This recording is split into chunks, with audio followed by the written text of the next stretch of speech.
Herodotus speaking on the Orphics and Pythagoreans who worship Dionysus. Now I will describe the way they mourn and bury their dead.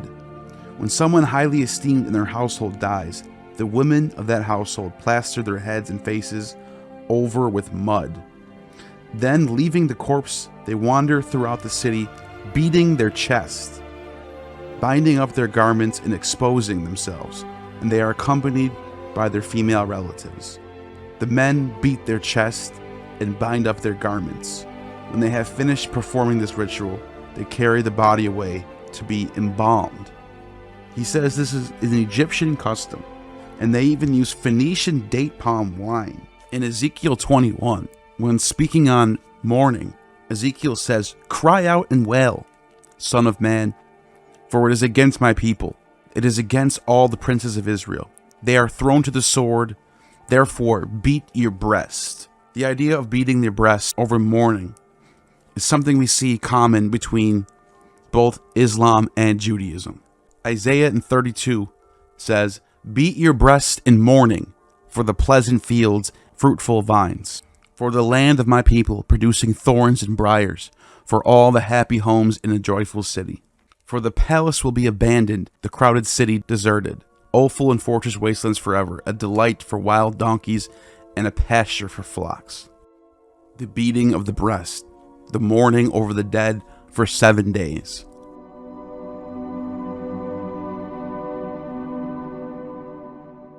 An author named Dionysius from the 3rd century BCE talks about when Antiochus Epiphanes raided the temple in Jerusalem. There was one idol, a golden donkey with a man on it. This is an image that looks exactly like Dionysus.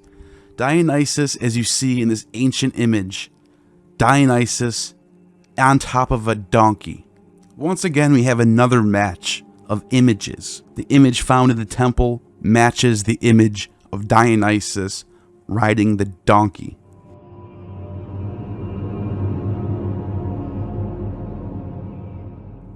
There's actually a tribe in Athens, an ancient tribe, and the name of them is Yao, spelling very similar to Yaakov or Jacob. The name Yaakov looks a lot like the Bacchic chant, Yake. And also, the wife Rebecca looks like Rebecca. The names of the patriarchs in the Old Testament look a lot like Bacchic chants. Adam and Eve resemble Hades and Ewa. Ewa is the Bacchic chant for Persephone or Quarry, the maiden who was taken down to Hades by Pluto. And Pluto's name spelled Hades looks very similar to Adam. The patriarch Joseph has a lot of similarities to Dionysus as well. Joseph is constantly compared to Serapis and Osiris, who is an Egyptian rendering of the ancient Bacchus. We know from Philo of Byblos that El, or Saturn, has a story written about him that is very much paralleled to the story of Abraham. Kronos, who the Phoenicians call El, who was a king of the country and subsequently, after his decree, was deified as the star Saturn, had by a nymph of the country named Anobret, an only begotten son, whom, on this account, was called Yadud, the only begotten being still so called among the Phoenicians. And when very great dangers from war had beset the country, he arrayed his son in royal apparel, prepared an altar, and sacrificed him, and then circumcised himself, and made it a custom among the Phoenicians from that day forward.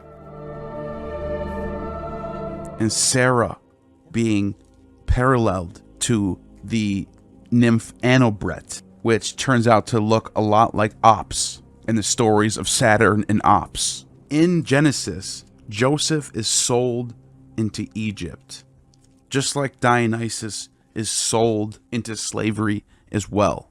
Both are arrested and put in dungeons, and both rise out and become avengers. When Joseph is in jail, he interprets 2 dreams. The first dream, a vine in front of the chief cupbearer. The vine was 3 branches, and it barely budded, and when blossoms came out, it clusters ripened into grapes. Pharaoh's cup was in his hand, and he took grapes and pressed them into his cup and put them into Pharaoh's hand. Joseph interprets this dream. The 3 branches are 3 days. Within 3 days, Pharaoh will lift up his head and restore him to his post, and he will be handing Pharaoh his cup. The imagery of the vine and the grapes could be possibly perceived as very Bacchic. The next passage, though, I think makes it a little more convincing, because the other chief baker has a dream in which he had 3 wicker baskets on his head, and the top on were all kinds of bakery products, but the birds were pecking at them. Joseph says that these 3 baskets are 3 days, and 3 days Pharaoh will lift up your head and have you impaled on a stake. The imagery of the grain and the vine are both of these dreams. Those could be seen in the Eleusinian mysteries as Bacchus and Demeter, which is possibly where Christianity might even have the idea of a Eucharist from. You have Isaac, whose name also appears very similar to a Bacchic chant. Yachus. You have Yaakov, Yachus, Isaac, Jacob, and then the brothers Esau, the brother of Jacob.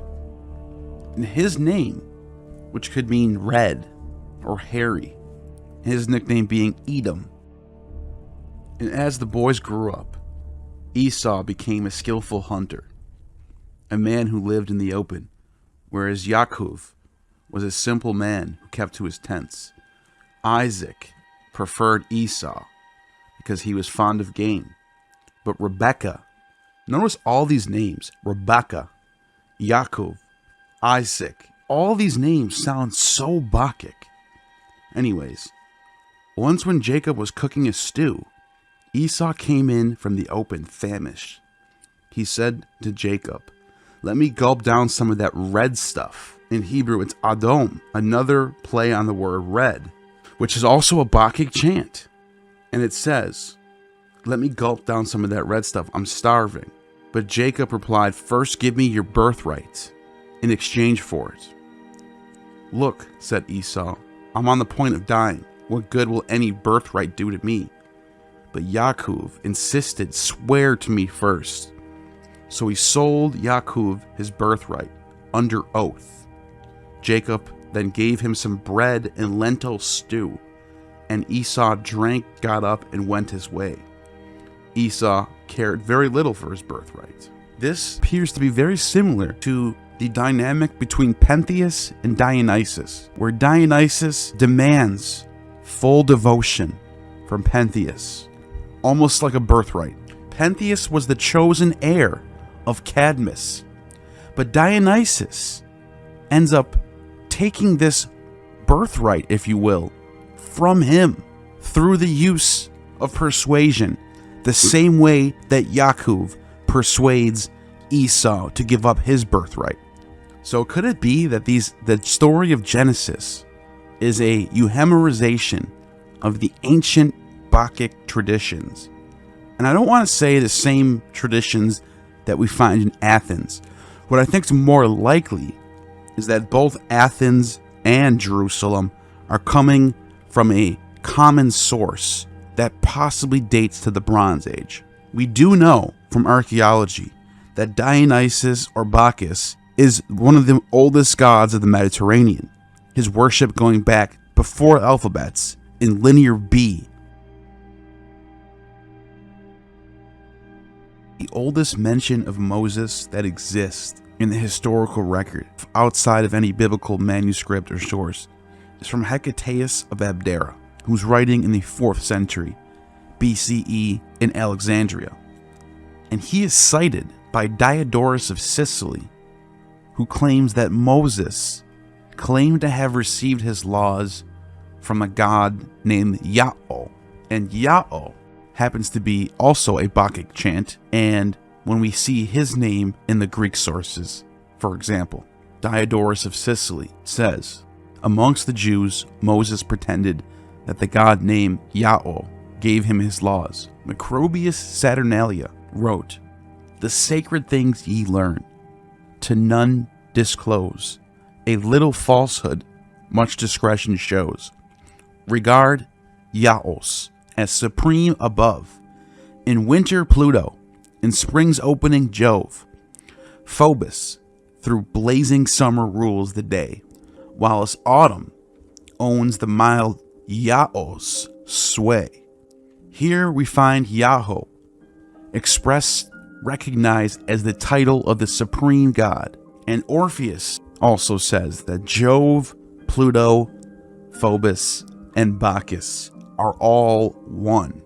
In these Orphic hymns, the word Yao would be chanted, and it would be accompanied with the burning of frankincense and myrrh, and musicians with using cymbals and drums and flutes, the same way that the Psalms of David would be performed. Orpheus and David are an identical match. Plato insisted that Orpheus was the father of Musaeus, or Moses, and the Orphics were a huge part of Jewish society in Alexandria in the 1st century BCE and 1st century of the Common Era. The Romans confused Yahweh with Jupiter Sabazios, and in the 2nd century BCE, when the Jews were persecuted, along with the worshippers of Dionysus, there were 2 decrees in that century, one in 186 for the worship of Dionysus to be suppressed, and another one in 148 BCE, where the Jews and Chaldeans, along with the worshippers of Sabazios, who also is one with Dionysus, was kicked out of Rome that year.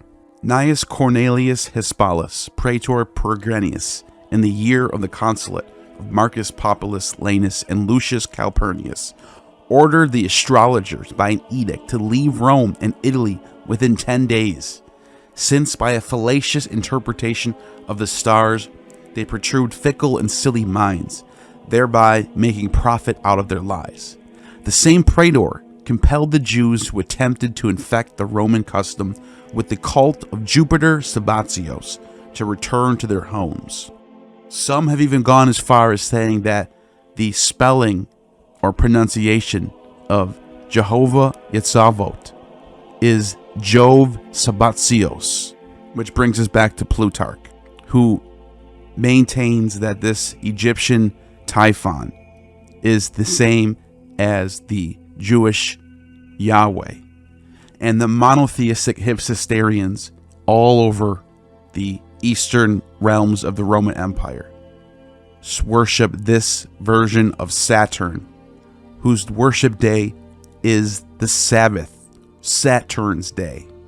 The Byzantine Greek Encyclopedia writes, Sabazios is the same as Dionysus. He acquired this form of address from the rite pertaining to him. For the barbarians call the Bacchic cry Sabazian. Hence some of the Greeks too follow suit and cry Sabasmos. Thereby Dionysus becomes Sabazios. They also used to call Saboy and Iwa and Yao and Yake and Yako those places that had been dedicated to him and his Bacchants.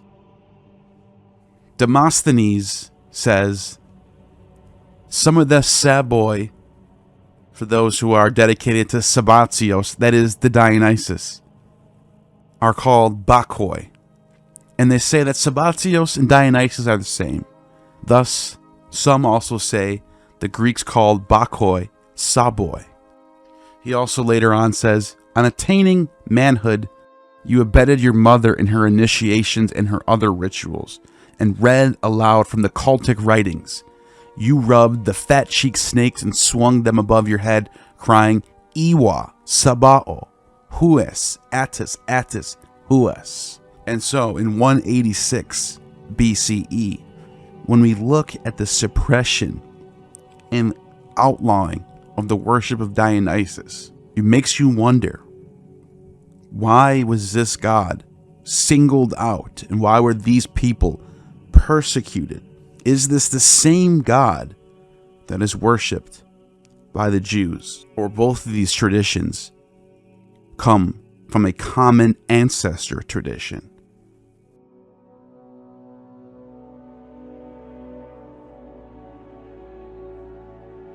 So we have the names of the patriarchs looking like Bacchic chants. Ewa and Adam, Eve and Adam.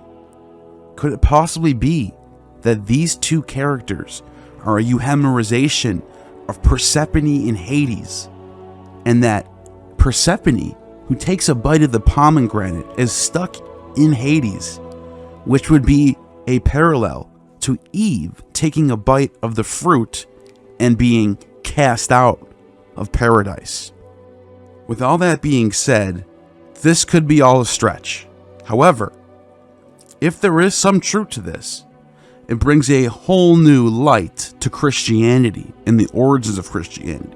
Because if Tacitus and Plutarch were able to understand these connections between the Bacchic, Orphic, and Judaic, then it's not a stretch to say that the gospel writers would have saw these things as well, which is why you have some stories that look like mimesis between Dionysus and Jesus, which is why Jesus, looking like the true vine, as he calls himself, my Father is the husbandman, and I am the true vine. That looks a lot like Sabbatios, who is Saturn, holding the scythe, who is the husbandman, who reaps the dead, and he is the true vine, like Dionysus. There's a lot to be said about this. I want to know what you guys think. Leave your questions and comments in the comments, and I will respond. You have just attained true gnosis.